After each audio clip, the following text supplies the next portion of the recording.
আমার দাবি একটাই যে এই সরকারের পদত্যাগ চাই।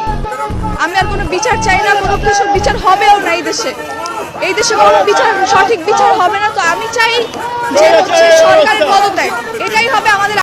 আজকে যে আমরা মিছিলে দাঁড়িয়েছি বা আমরা যে আন্দোলন নিয়ে দাঁড়িয়েছি, এই সরকারের ক্ষমতা সে যেভাবে অপব্যবহার করেছে তার জন্যই আমরা এখানে দাঁড়াতে পেরেছি। কারণ ক্ষমতা পেলে ক্ষমতা সুন্দরভাবে সেটা দেখাতে হয়, কিন্তু এইভাবে অপব্যবহার করতে হয় না। আজকে তার পদত্যাগের জন্য আমরা দাঁড়িয়েছি, কারণ যত হত্যাকাণ্ড হয়েছে, যত গণহত্যা হয়েছে, আমাদের ভাই বোনরা মরেছে, সবকিছু তার নির্দেশেই হয়েছে। পুলিশ হচ্ছে সরকারের চামচা।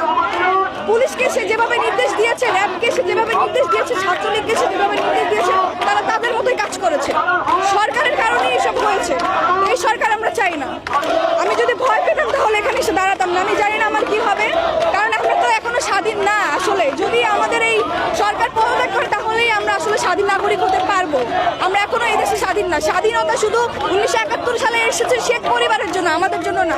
কারণ আমরা এখনো বাক স্বাধীনতা পাই নাই, আমরা কথাই বলতে পারি না। কথা বলতে গেলে আমাদের ভয় পেতে হয়, আমাদের ভাবতে হয় যে আমাদের বাসায় যখন আমাদের কি অবস্থান হতে পারে, আমাদের ফ্যামিলির কি অবস্থান হতে পারে।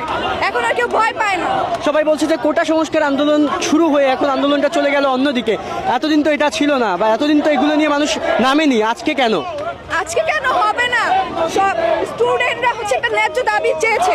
সেই ন্যায্য দাবি যদি সঠিকভাবে সঠিক সময় মানা হতো তাহলে আজকে এতগুলো হত্যাকাণ্ড হতো না, আর এতগুলো মানুষ এভাবে রাস্তায় নেমে তার পদত্যাগ হতো না। সে নিজের জন্য নিজেই দায়ী। এই পদত্যাগের কথার জন্য সে নিজে